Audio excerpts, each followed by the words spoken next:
Here is another in NBC's great parade of new shows.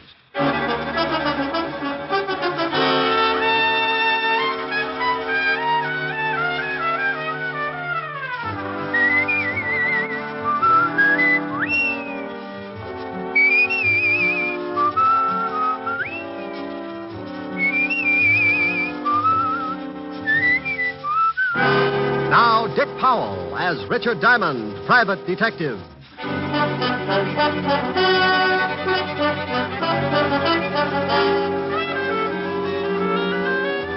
Hello there, this is Diamond. I'm a private detective. And as long as I've been in this business, I've found only four things that really make this racket worthwhile. Women, money, women, and more money. Don't misunderstand me. I've got other habits, too. I drink lots of milk, go to the fights, dance meanest rumba west of Ebbetsfield, and write fan letters to June Allison. But no matter how you slice it up, it still boils down to the same ghastly facts. To drink the gallons of milk, you've got to have loot. To go to the fights, you've still got to have it. But you add a little something, or a big something, as the case may be. That's right, a woman. Then if you're going dancing, you like to go to a nice place. Nice place? That's an 8x10 dance floor supported by bodies of patrons who couldn't pay the $12 minimum. So now you get into more money, and there you are. Women, money, more women, and more money. About the fan letters to June Allison? No, who knows? She never writes back anyway. To show you how I make this money that gets me into so much trouble, let me tell you about a case I got mixed up in. It all started last week during a seance. Quiet, please, quiet. Now, if you will please place your hands on the table, Mrs. Van Dyke. Lightly, just the fingers touching. Dr. Langley, I'm so excited. Please, Mrs. Van Dyke. Professor must have complete silence. Oh, I'm sorry, but what's he doing? He's going into his trance. Dr. Langley? He's contacted the outer circle. I feel your presence. Who are you?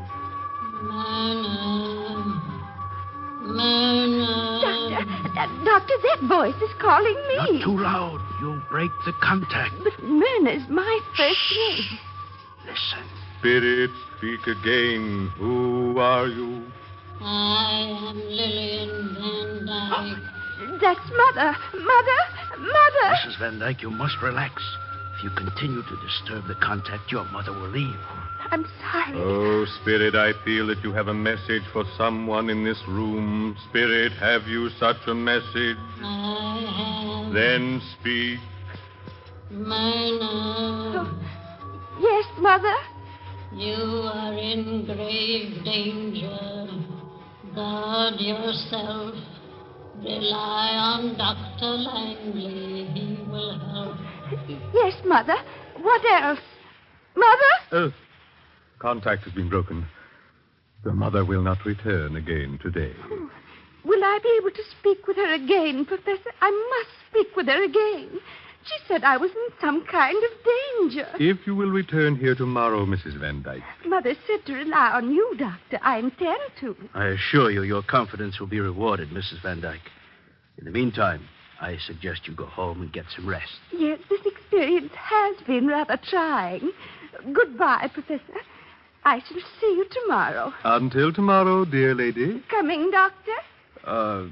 I wish to consult with the professor for a moment. I'll be right along. Very well, Doctor. I'll wait in the car. Goodbye again, Professor, and bless you. Goodbye, and bless you, you old goat. Take it easy. Until she gets out the front door. Okay. Now, look, Langley. When are we going to pull the job? I'm getting tired of drumming up banshees for old moneybags. Let's get those jewels. Look, tomorrow her mother is going to tell her that someone is after her precious jewel collection. Tell her. She'll lock them up in Fort Knox if that happens. Oh, I'm surprised at you, Professor. What if her dear old departed mother tells her to leave them with me for safekeeping? I get it. By the time she gets wise, we'll be in Mexico. Right. I'll see you tomorrow morning before Van Dyke gets here. We'll plan what we want the voice to say. And for Pete's sake, tell that old witch to sound like a ghost for a change. She came on today like Apple Mary with a hangover.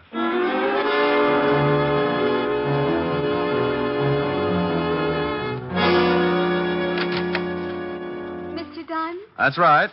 Come on in, but watch the clothesline. Oh, you've been washing. Aren't these a little loud? You should stop around when I'm doing socks. My name is Van Dyke, Mr. Diamond. Nancy Van Dyke. Miss? Mm-hmm. Well, bully for our side. What can I do for you, Miss Van Dyke? I'm worried about my aunt, Mr. Diamond. Why? Is she playing shortstop for Brooklyn?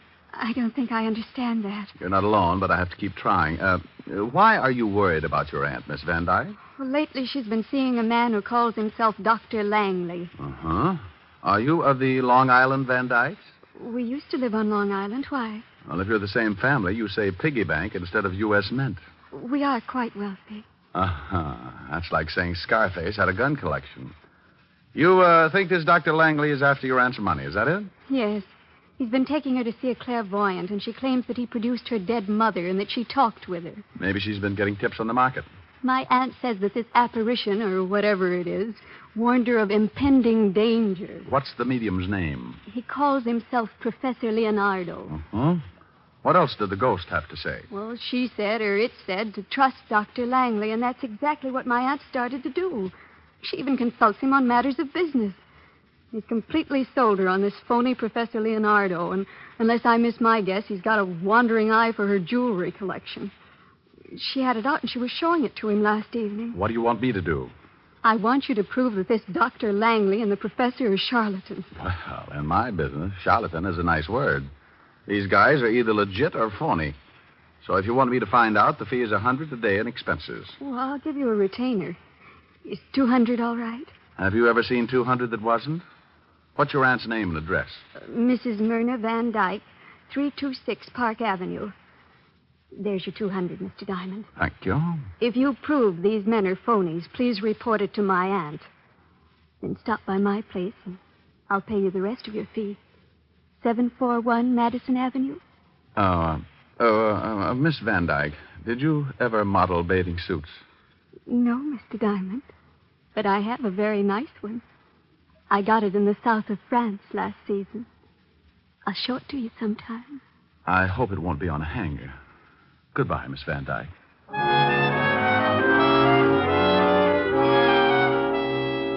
Well, I had 200 fat clams in my little hot hand and an assignment that didn't look like it was going to be too tough to crack.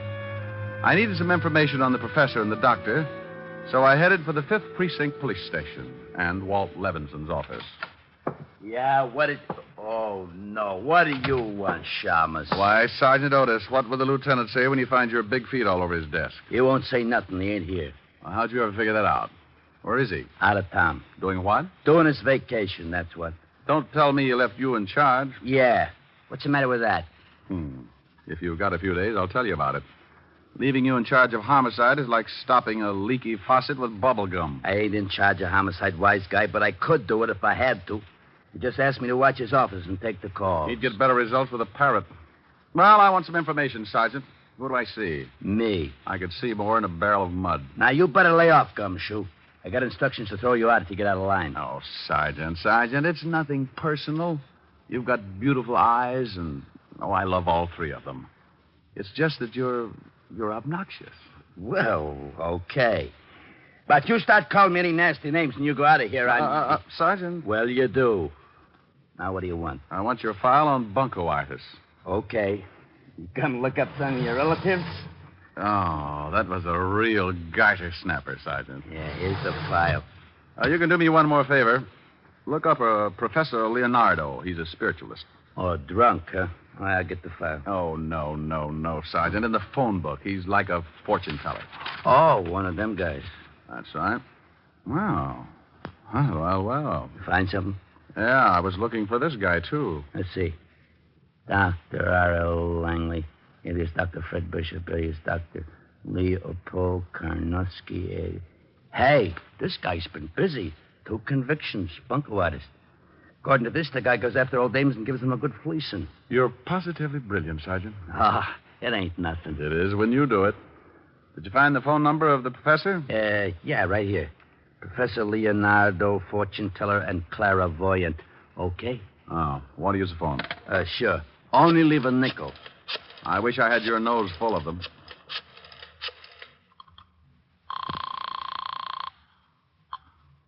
Professor Leonardo's psychic sanctuary? My name's Appleknocker, Harold Appleknocker. I'd like to make an appointment with Professor Leonardo. Just what seems to be your problem? Well, you see, it's like this. I have a 1,000-acre hog ranch in Kentucky, and last week my brother Oney got lit up on juniper juice and fell in a water. It was a pretty deep one, and he done drowned. I was wondering if you could fix it so I could talk with him. Who recommended you to us? Ain't nobody recommended nothing. I just looked it up in the phone book. Well, the professor is rather busy, and his time is expensive. I'm afraid... Oh, shuckins. I ain't worried about money or nothing.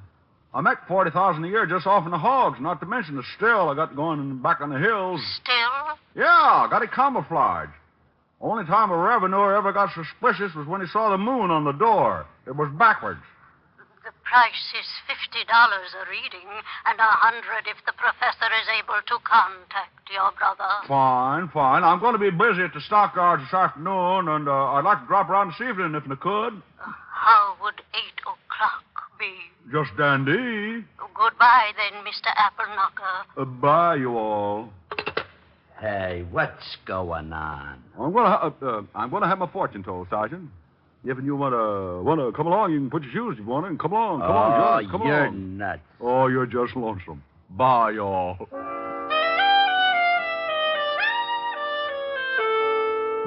I left the 5th Precinct and headed for 975 Park Avenue. The way the case looked to date, I was going to be working that night, and my lovely redhead would be unhappy if she had to sit home.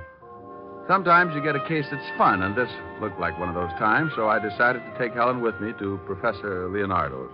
Rick, a fortune teller? Yeah, he brings the dead back, too. Want to go? If he doesn't dig up some of your old jokes. Oh, you are a vicious female. Just for that, old Harold Appleknocker is going to show up alone. Harold Appleknocker? Yep, raise hogs. You know, this little figure went to market. Rick, that tickle. Don't you and Sergeant Otis ever wear shoes? Oh, I like to run around in my bare feet. It's hot. That's only 90. What would you do on the Sahara? Don't answer that. What time are we due at this spook parlor? Oh, 8 o'clock. That's 2 hours. In the meantime, let's start a little seance of our own. First, you start by holding hands. Rick.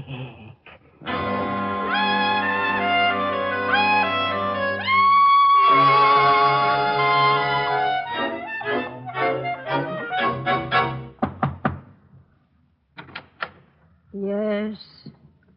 Oh, are you Mr. Appleknocker? Oh, yep, that's me, and this here's my girl, Lulabelle. Howdy. Yes. Well, won't you come in? Professor Leonardo isn't back yet, but if you'll just be seated in here, he should be in at any moment. Well, just look at this here room. What are all them figures all over the wall? Those are the signs of the zodiac. Hey, look at there, Harold. That's a goat. Well, so it is. Bless my little pointed head. Used to raise goats, too, along with the hogs. That's the professor now. Good evening, Professor. Good evening. Oh, this must be Mr. Applesucker. Appleknocker, Professor, and this here's my girl. Lulu Bell. Yep, that's right. Howdy. Yes. Well, Mr. Appleknocker, I understand you want me to contact your dear departed brother. Well, he wasn't so dear, but he sure done departed. Fell in a pig waller. Of course. Now, if you just take these chairs around this table. Where do you want him to go? No. I mean, sit in them. You right here, Mr. Appleknocker, and you right next to him, Lulabelle. Yes, Lulabelle. Howdy. Yes, howdy. I mean, if you please, turn off the lights. Yes, Professor. Hey, Lulabelle. Yeah? This is fun, ain't it? Yeah. Now, I must have complete silence, please. Did you laugh, Miss, Lulabelle. Yes, Lulabelle. Howdy. Never mind. Now, silence, please. I'm going into a trance. I call to the world beyond. I wish to speak to the spirit of Oney Applehanger. Appleknocker. Correction, the name is Appleknocker. Lulabelle. Howdy. I feel your presence. Who are you, spirit? Speak. I'm Oney Appleknocker. Well, Oney, how the deuce are you? Please, you break the contact. Well, ain't it okay if I ask him a few questions? It's not the usual procedure, but we seem to be establishing a precedent tonight. Go ahead. Hey, Oni, you remember Lulabelle, don't you? Yeah, howdy, little bell. I'm very happy to make your acquaintance again, Oni. Mr. Appleknocker, you must not laugh at the spirits. Apple Hunker. Apple Hunker? And Lulabelle. Yes, I know. Howdy. Now, wait just a moment. What's going on here? Turn on the lights. What's the matter? These two people are laughing. Oh, I'm sorry, Professor. But I think you've been taken for that well-known ride. You mean this is some kind of a practical joke? I don't know how practical it is, but it sure got a laugh. Professor, their accents. Yeah, they went out when poor Oni jumped up from the pig waller. Oh, I see. Well, look here, young man. I don't see the humor, and it's going to cost you just $100 for this laugh. Oh, it is, huh? Yes, or you're going to walk out of here on crutches. That's the funniest thing you said all night. What do you want, anyway? I just wanted to find out how phony you were. Now, you ought to be ashamed taking advantage of old ladies like Mrs. Van Dyke. Professor. Shut up. Who are you? The name's Diamond. Look me up sometime. I'm in the phone book under detectives. Come on, Helen. I've got to go see the old girl and wise her up to this louse.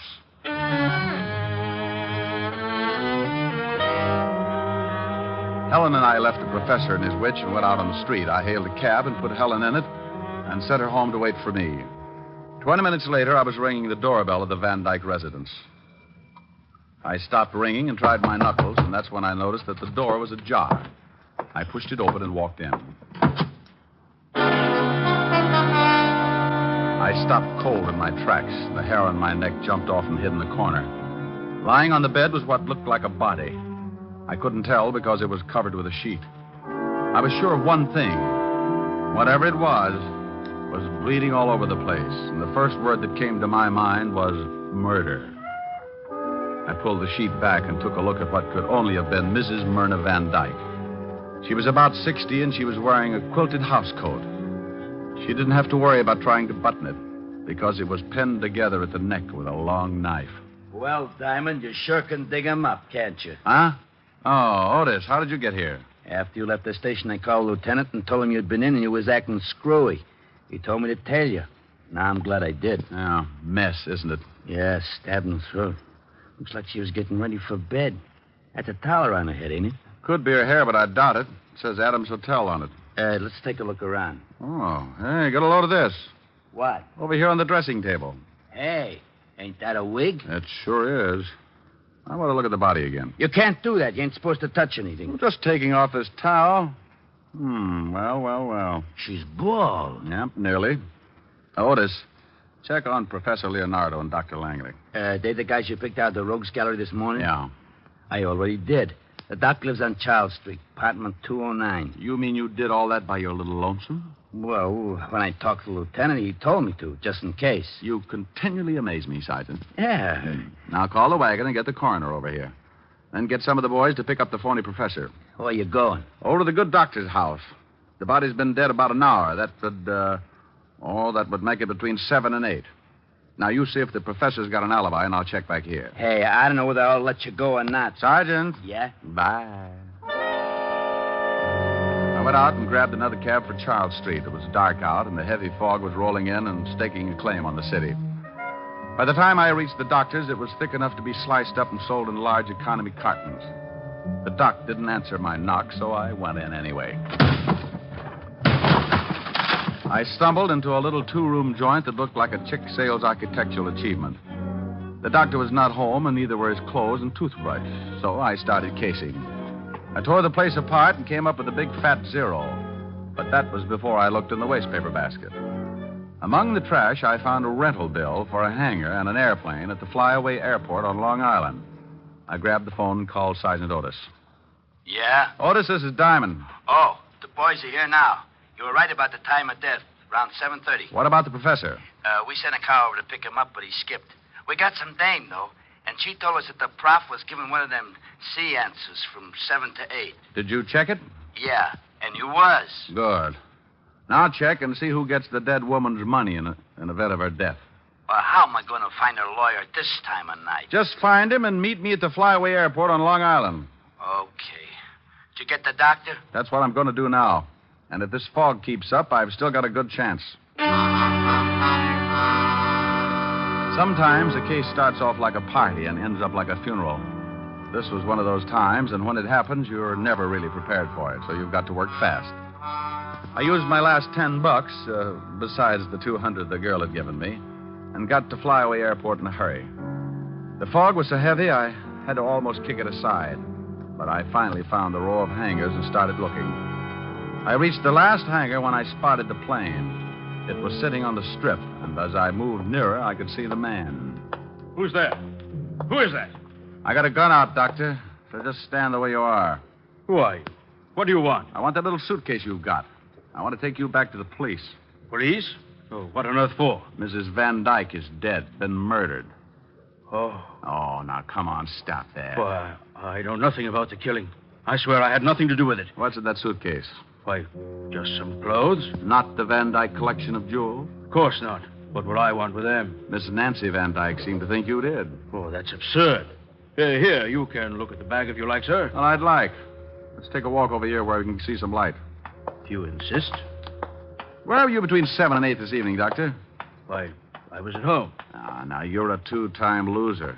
If you're lying, they'll wash your mouth for 20 years. You know about my record, do you? Looked it up this afternoon. Well, I suppose I may as well tell you. I wasn't home until nearly 8. Where were you? Mrs. Van Dyke's apartment. I was supposed to put her jewels in the downstairs vault. What happened? She was dead when I got there. You sure she was dead? Yes. She was lying on the bed under a sheet. Pulled it back, saw she'd been stabbed in the throat. I left, packed, came out here. I knew I'd be accused, but I didn't do it. Hold it. Here's a light. Well, if the jewels are in this bag, you're going to be in a tough spot. You're welcome to look. Thanks, loads. Oh! Whatever it was, it caught me across the back of the head, and I went down like a dead palm tree in a hurricane. It wasn't the doctor who had lowered the boom, but someone who had sneaked up in the fog and gotten around behind me. I wasn't knocked out, and I could still hear things, so I just lay there and listened. Oh, thank goodness you came along. He was going to take me to the police because someone had killed Mrs. Van Dyke and stolen her jewels. He thought I had them. What are you doing? No! No! No! I rolled over and looked at the doctor. He was very dead. I got up as fast as I could and started after the killer, but in that fog, it was like looking for a hangnail in a mine shaft. I went into one hangar after another, and I guess if you keep after it long enough, sometimes you get lucky. I went into the last hangar and stopped to listen. Okay, you, come on out. If I have to come in after you, it's going to be the hard way. Well, you're the boss. Now, why don't you stop it? You can't see me any better than I can see you, but I've got the door covered. Now, come on out. If I guess right, that's one big sergeant, and he's so stupid he's liable to shoot you. Diamond! Diamond, where are you? In here, Otis. Watch your step. We're playing cops and robbers. What do you mean? What are you talking about? Oh, stop. You all right, Otis? Yeah, but this cement's hard. Crawl over here. Okay. Hey, who's shooting? Well, one of two people. Just shot Dr. Langley back on the airstrip. Yeah? Why don't you blast him? I guess I'll have to. He doesn't want to come out. Otis, crawl over about 12 feet and make him shoot. Me? Yeah, I ought to get a good line on him. He's behind those oil drums, and I've got to stand up to do it. Oh, all right. Hey, Diamond, now? Yes, Otis, now. Okay, like I said, you're the boss. I've been hit. Come on, Otis. Good shooting. Glad you liked it. Well, how about you, Professor? I'm not happy. I got all three of them. He won't be around long. Well, why did you hit me, and why did you kill the doctor? I wanted the bag. I thought the jewels were in it. Aren't they? No, I opened it back here. I thought the doctor was double-crossing me. Well, if you ain't got the jewels, why'd you try to kill the old lady? I didn't. Oh, come on. This ain't no time to lie. He isn't lying, Otis. You told me yourself his alibi was good. Hey, that's right. Then who did? The one who would benefit most by the death of the woman. The one who had a perfect setup because two con artists could be blamed for it. Let's go. Yeah, what about this guy? How do you feel, Professor? Oh.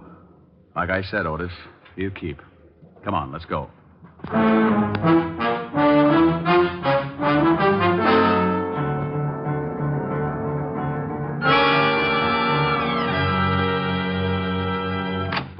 Well, hello, Mr. Diamond.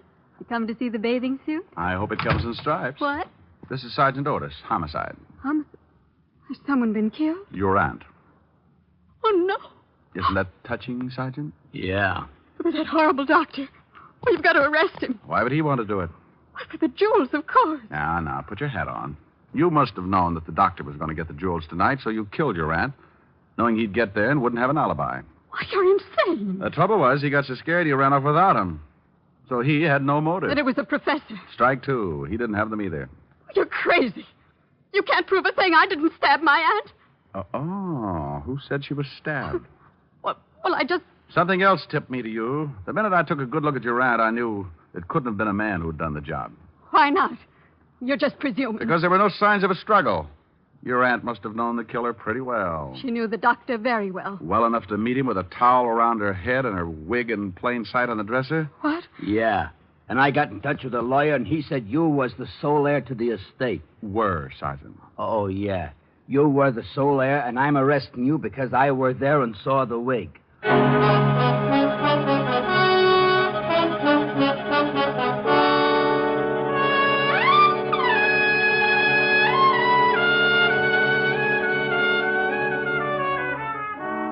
Rick, wasn't it fun at the fortune teller? Yeah, he's going to have to think up a new racket. Like contacting the living. What? No, forget it. What's to eat?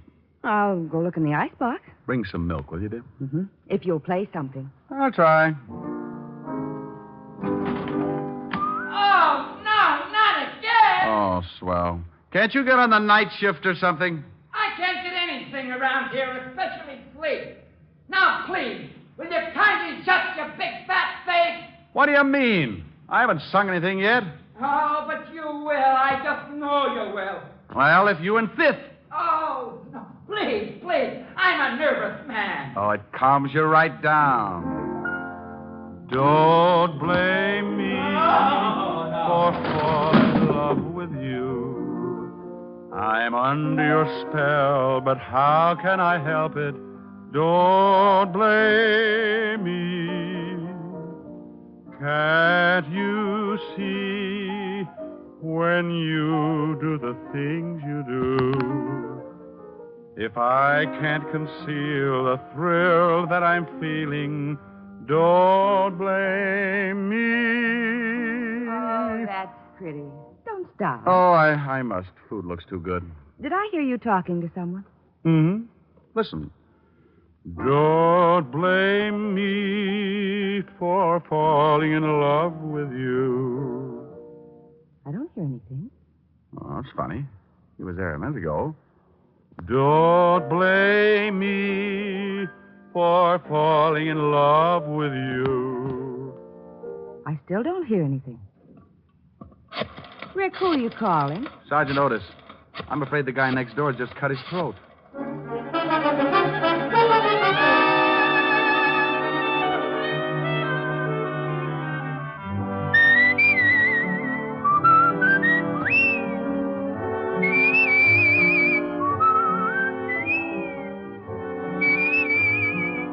You have just heard Richard Diamond, Private Detective, starring Dick Powell. Helen was played by Virginia Gregg. Also in our cast were Wilms Herbert, Ted Osborne, Peggy Weber, and Jack Crucian. Music was under the direction of Frank Worth. Richard Diamond is written by Blake Edwards and directed by Richard Sandville. And now, Dick Powell. Friends, I want to remind you of the wonderful group of programs NBC has on tap for tomorrow afternoon and evenings. Shows like Hollywood Calling, Guy Lombardo, Four-Star Playhouse, and the Ethel Merman Show.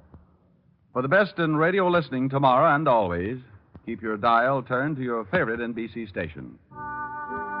Dick Powell soon will be seen in the screen version of the best-selling novel, Mrs. Mike. Now, this is Eddie King inviting you to be with us again at the same time next week when we will again bring you Dick Powell as Richard Diamond, Private Detective.